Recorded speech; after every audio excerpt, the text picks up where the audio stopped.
Oui, bonjour. Donc, merci pour l'interview. Donc, moi, je suis Stéphane Poufari, je suis le fondateur d'Énergie 2050, une association qui travaille sur l'environnement, le développement durable et le changement climatique. Merci. Quels sont les objectifs de cette association, fondation? Alors, en fait, Énergie 2050, quand on l'a créée, en fait, c'est pour répondre finalement à une grande question qu'on se pose tous et dont la réponse est assez évidente, c'est comment se fait-il qu'au regard des grands enjeux, des grands défis pour lesquels on est tous d'accord à agir, finalement, peu ou pas de choses suffisantes sont mises en place. Et donc, quand on a décidé de mettre en œuvre Énergie 2050, on était nous-mêmes des praticiens depuis quelques décennies et on s'est dit, il faut à tout prix qu'on arrive à décloisonner le sujet et à ce que chacun, quel que puisse être son métier, son pays d'origine, son sujet de travail, puisse se réapproprier la question du développement, non pas comme un débat plus ou moins, j'ai envie de dire, philosophique, technique, mais comme une réappropriation profonde, presque au niveau du ventre, là du bas-ventre, pour se dire finalement, c'est une évidence que nous devons travailler ensemble à faire que nos modes de trajectoire, notre développement soient solidaires, respectueux des ressources naturelles et bien évidemment porteurs d'un futur partagé, d'un mieux vivre ensemble. Merci. Quels sont ce qu'a fait Énergie 2050 en relation avec l'enfance et la jeunesse? Alors, la jeunesse, pour nous, en fait, très clairement, vous êtes, j'ai envie de dire, partie de ce même grand puzzle. On ne peut plus imaginer aujourd'hui, d'une part, cloisonner ce débat spécialiste, le cloisonner dans un débat citoyen, dans un débat privé, public, enfants, adultes, parents. Donc très clairement, c'est une espèce de moment solennel où chacun doit se réapproprier cette question en se souvenant que quand on rentre à la maison, on est à la fois enfant parce qu'on a tous des enfants ou enfant parce que nous-mêmes on est enfant.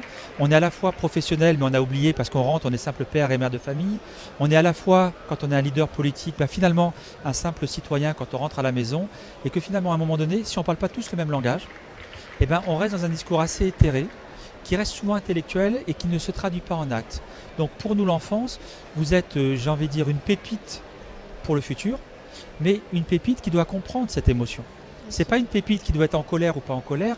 On n'est plus dans le temps de la sanction, de dire voilà, vous avez fait, vous n'avez pas fait. Aujourd'hui, nous on pense plutôt que chacun doit regarder en se disant oui, il y a un patrimoine lourd. Nous avons altéré la planète, nous avons altéré nos sociétés, nous avons altéré aussi l'équité sur Terre, parce qu'évidemment beaucoup de pays sont en souffrance, sont vulnérables, sont d'autant plus en souffrance au regard des questions climatiques. Mais aujourd'hui, c'est le temps, j'ai envie de dire, de la grande alliance. Cette alliance, non pas simplement rêvée, mais une alliance technique qui fait que si tout le monde conjugue le même mot à l'unisson, on va être dans l'obligation du résultat. Et Énergie 2050, c'est vraiment cette vision à la fois technique. On est, vous le savez, sur des sujets extrêmement pointus, sur les négociations, sur le carbone, sur la ville durable, le bâtiment, l'énergie. Mais à la fois, on veut chaque fois décrypter ces mêmes discours et les faire accessibles, oui, aux jeunes. Mais pour nous, le jeune, il n'est pas très loin de la compréhension de l'adulte. Parce que finalement, l'adulte est plein de personnes. Il s'imagine qu'il comprend le sujet, mais force est de constater que dans nos propres vies, nous sommes schizophrènes. On est capable de consommer beaucoup d'énergie tout en plaidant la sobriété énergétique. On est capable de consommer 3/4 d'heure de douche tout en disant l'eau est rare.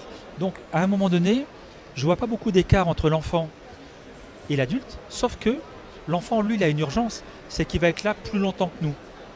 Donc, ce patrimoine qu'il doit protéger, il en a besoin, encore plus que nous. Bien sûr. Voilà. Donc, c'est un peu l'enfant pour nous, il est un acteur central, il n'est pas que l'acteur principal d'Énergie 2050, mais il fait partie du puzzle. D'accord, merci. Un dernier mot pour tous les enfants qui vont nous voir, pour le dire en caméra. Alors, un mot pour les enfants, j'ai envie de dire, gardez vos rêves. Gardez vos rêves sur ces questions, mais ne les gardez pas version naïve. C'est un monde complexe. Nous sommes ici à la COP22. Ça fait moi malheureusement beaucoup de COP que je fais. Et le débat, même si l'accord de Paris porte un certain nombre de questions nouvelles, le débat à l'accord de Paris laisse aussi la porte avec une question fondamentale qui est la mise en œuvre. Donc vous, quand vous êtes ici, ne rêvez pas que le monde veut changer de lui-même. Nous sommes 195 parties contractantes en train de négocier, ce qui veut dire que ce monde contrasté, complexe, souvent schizophrène, parfois très arrogant, méchant, très consommateur de ressources, c'est le même qui négocie aujourd'hui autour de ce qui pourrait être une cause commune. Donc quand vous êtes ici, vous devez nous rappeler l'émotion, vous devez ne pas oublier vos rêves, mais vous devez aussi vous assurer que vous n'êtes pas simplement pris comme des enfants, qui nous racontons une belle histoire bien musicale. Vous devez aussi être là en rappelant, attention, nous sommes vos surveillants. Nous sommes les personnes vers qui vous devez et nous devons rendre des comptes. Voilà le message que j'ai envie de leur passer.